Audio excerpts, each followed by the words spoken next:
Great. So Sibling project number 2. I'm Nick from Sibling Architecture, and here to present to you today the Aireys Inlet Primary School Art and Music Hub. So the project is located on Wadawurrung country in Aireys Inlet on the surf coast on the Great Ocean Road.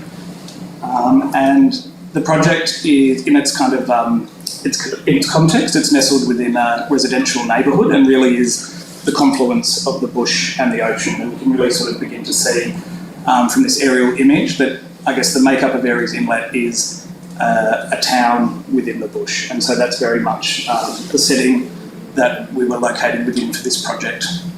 The existing building of the school you can see here. It's a tiny little school. It's got 80 students, so 4 classrooms of students. And it's a very tight-knit community, and we worked very closely with the community and the school to develop this project.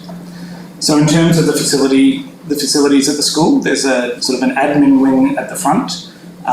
As you enter into the building, a library, a large outdoor covered deck, and the 2 classroom buildings. And there was a very old kind of end-of-life relocatable on the site.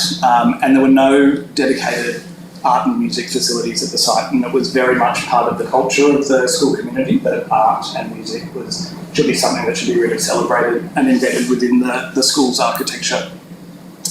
The architecture of the school was from the 1990s and had been sort of added to over time. That large outdoor covered deck is here, and you can start to see the eyesore and the kind of pretty terrible relocatable building that was located there on the site. So that bush setting that you sort of saw in the aerial really is kind of this beautiful quality that the site has. You get beautiful sweeping views over the ocean up on the Aireys Inlet cliffs.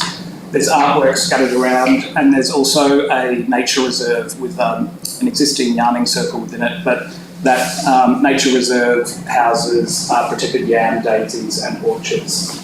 And so this kind of really unique landscape character of the site is also its biggest challenge. The school was given a BAL FZ rating when we took on the project, so that's the highest rating to AS 3959, and so there's direct exposure to flames, radiant heat and ember attack.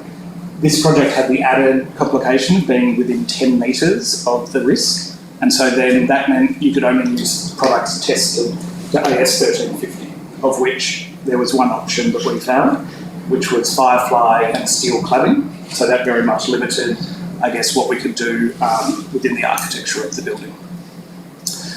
So the building is located on the same spot where the existing relocatable was. We looked at alternative spots, but really, given the scale of the school and I guess the kind of bushfire elements, it sort of didn't matter where you put it. So it really made sense from a staffing perspective to keep it in that location. We consulted with the Wadawurrung, and I guess this confluence of the bush and the ocean was really an important part of the project to kind of embed again into the way we were thinking about the design, and again really was about the school's identity as well. So we started to use a lot of the learnings from that consultation process to embed into the architecture again.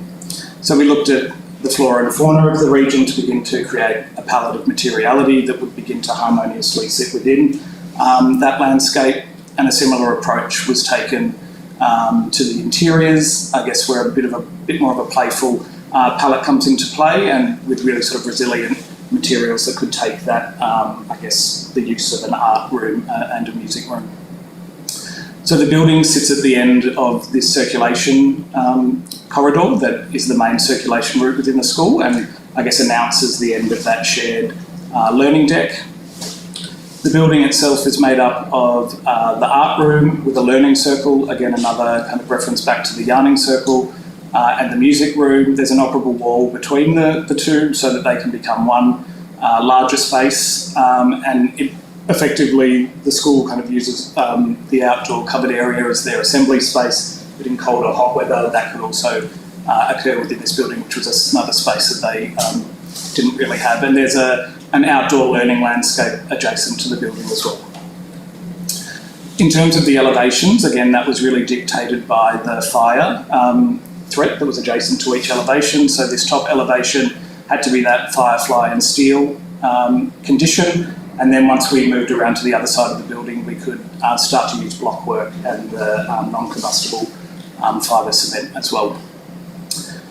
So this image begins to show when you're walking down that main corridor, you get invited in by this nice pop of colour, and it starts to announce that new sort of art and cultural space within the school.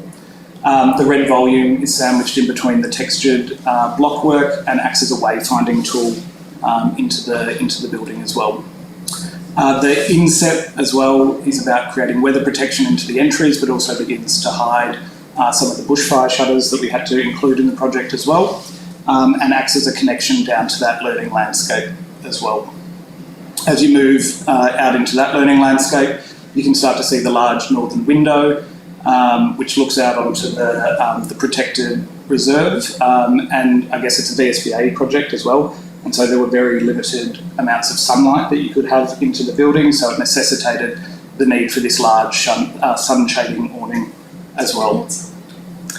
The learning landscape was also strategically placed for, I guess, where you can have pick up and drop off, and it can become play, and the whole grounds are really an extension and act as a bit of a public park. It was important for us for the awning that it was very fine and sort of unnecessarily bulky and no guttering, and it was attached to a frame, and it's just a single piece of folded corrugated that attaches back to the superstructure of the building. You can start to see here the beautiful bush setting, which obviously becomes that bushfire threat. And from this sort of point onwards is where we had to kind of apply that steel corrugation, which you can start to see here. The building, as I mentioned previously, all of the openings had to be fitted with a BAL FZ shutter as well, and again that kind of just adds another layer of security to the building, but the BAL FZ requirements actually mean that the building is incredibly airtight, so that has some good sustainability measures, and we also used recyclable materials in our choices, and the building is all electric. Jumping into the interior spaces, you can see that the floor begins to define different areas of use. So you've got the art zone and that learning circle that I mentioned previously, which is an inset piece of carpet into the floor, which acts as a kind of theoretical zone for the teacher as well to teach. Looking back in the other direction, you have the operable wall that connects into the music room, and again can become a canvas for artwork within the space, and just offers that flexibility for the school. So I think that's kind of the end of the pres, but I think in a way what I think is important to sort of note with this project is that you see kind of a lot of BAL FZ architecture in the residential area, but you don't really see it much in commercial or public buildings, so sort of feeling that hopefully this building can be some kind of a exemplar in that space for kind of BAL FZ public architecture. Excellent, thanks Nick.